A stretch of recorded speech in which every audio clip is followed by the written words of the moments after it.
जय जगन्नाथ पिलाने आज क्लास रे आमे मिश्र भग्नांश को किपरि अप्रकृत भग्नांश रे परिणत करबा ताहा देखिबा। चलो गोटे क्वेश्चन नबा 3 पूर्ण 4/5 यह एक मिश्र भग्नांश या को आमे अप्रकृत भग्नांश रे केमिति परिणत करबा। प्रथमे 5 को कोन करबा 300 गुणन करबा जहा उत्तर आसीबो ताको आमे 400 मिश्रण करबा। प्रथमे कोन लिखिबा ना हर रे 5 लिखिबा 5 को आमे कौन करबा 300 गुणन करबा जहा उत्तर आसीबो ताको आमे 400 मिश्रण करबा।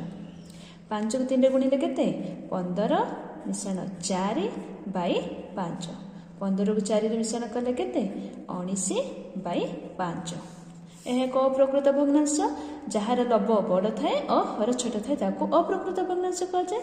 यह मिश्र भग्नांश रो अप्रकृत भग्नांश रे परिणत हैला। आ गोटे क्वेश्चन को जिबा 1 पूर्ण 2/3 प्रथमे कौन करबा 3 को 1 रे गुणन करबा जहा उत्तर आसीबो 200 मिश्रण करबा। 3 लिखिबा हर रे 3 गुणन 1 मिश्रण 2 करबा।